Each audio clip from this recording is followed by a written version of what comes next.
जय हिंद दोस्तों, मेरा नाम है रजा अंसारी। देश नीति पर आपका स्वागत है। भारतीय जनता पार्टी का असल चाल, चरित्र और चेहरा, ये तीनों बेनकाब हो चुका है। आपको मालूम होगा कि भारतीय जनता पार्टी तो मुद्दों और विकास की बात तो छोड़ दीजिए, हमेशा नफरती रंग में रंग कर जो है कहीं विधानसभा चुनाव की बात करते हैं, कभी लोकसभा चुनाव की बात करते हैं। जिस संविधान की दुहाई भारतीय जनता पार्टी के नेता दे रहे, वही संविधान की के खिलाफ भारतीय जनता पार्टी के शिवराज सिंह चौहान हो या दूसरे नेता हो, परवीन खंडेलवाल हो, वो लगातार जो है संविधान से सेकुलर शब्द को और सोशल शब्द को निकालने की लगातार कोशिश बात कर रहे थे और लगातार सरकार को कह रहे थे कि इन शब्दों को निकाला जाना चाहिए। मगर अब बिहार विधानसभा चुनाव से पहले भारतीय जनता पार्टी ने संविधान का राग अलापना शुरू कर दिया है। भारतीय जनता पार्टी के दो नेता, जिसका नाम है अमित मालविया, जो भारतीय जनता पार्टी के आईटी सेल के हेड है, तो दूसरी तरफ राज्यसभा एमपी सुधांशु त्रिवेदी,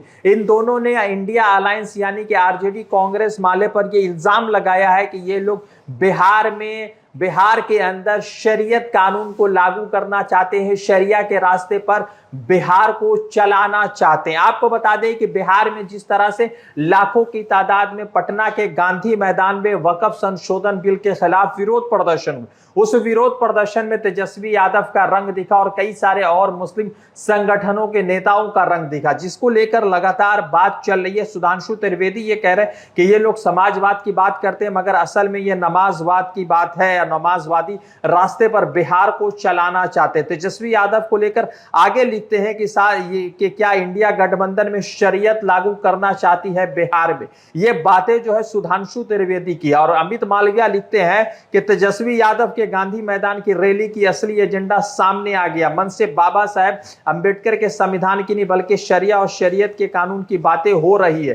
क्या तेजस्वी और राहुल गांधी बिहार के संविधान नहीं शरीयत से चलाना चाहते? देश को बांटने की इस खतरनाक राजनीति का जवाब जनता 2025 में देगी। बिहार संविधान से चलेगा, शरीयत से नहीं। ये दोनों भारतीय जनता पार्टी के ऐसे नेता हैं जिनके बयान को ज्यादा सीरियसली लेने की जरूरत नहीं, मगर इन दोनों बयान ने इस बात को स्पष्ट कर दिया है कि बिहार में भारतीय जनता पार्टी के चुनाव जीतने की मंशा क्या है और किस तरह से चुनाव जीतने का वो प्रयास कर रहे हैं। आपको बता दें कि उसी बीच जो है जेपीसी के जो चेयरपर्सन रहे, वक्फ बिल में जेपीसी के चेयरपर्सन रहे जगदम्बिका पाल की तरफ से एक बयान सामने आया। वो लोकसभा के एमपी है, भारतीय जनता पार्टी के नेता है, पूर्व में वो कांग्रेस से जुड़े हुए थे। उन्होंने बयान दिया है कि तेजस्वी यादव और ओवैसी के बीच में ये महायुद्ध चल रहा है कि मुसलमानों का वोट बैंक किसे मिलेगा। दोनों के बीच में कंपटीशन हो रही है कि किसे मुसलमानों का वोट मिलेगा। इसलिए मुसलमानों को खुश करने के लिए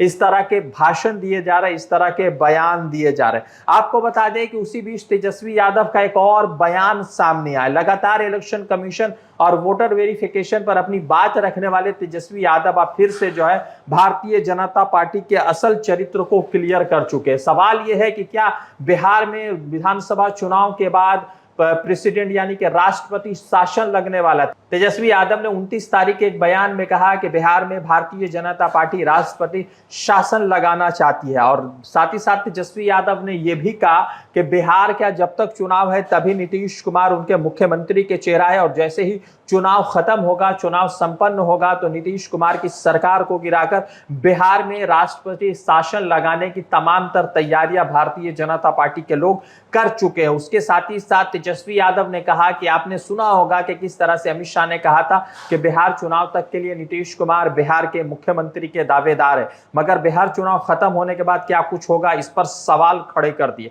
आपको बता दें कि बिहार चुनाव में जिस तरह से तेजस्वी यादव बिहार में भारतीय जनता पार्टी की नकील कसकर रखे हो, उससे भारतीय जनता पार्टी इतना बुखला गई है कि उन्होंने अपने चाल चरित्र को जनता के बीच में ला दिया। उन्होंने कहा है कि ये इंडिया अलायंस के लोग जो है अब बिहार में शरीयत लागू करना चाहते हैं। और तेजस्वी यादव के खिलाफ भी सुधांशु त्रिवेदी का और अमित मालविया का बयान सामने आ गया। अब देखने वाली बात यह है कि बिहार के लोग कभी भी धर्म के नाम पर तो वोट नहीं देते, मगर भारतीय जनता पार्टी के नफरती एजेंडा हमेशा से वायरल होते रहे और नफरती एजेंडा पर लोग जो है कभी कभी जो है उनके बहकावे में भी आ जाते हैं। अब देखना यह है कि 2025 विधानसभा चुनाव से पहले, बिहार विधानसभा चुनाव से पहले किस तरह से और इनका चाल चरित्र और मुखौटा लोगों के बीच में सामने आता है। रजा अंसारी की रिपोर्ट, देश नीति के लिए।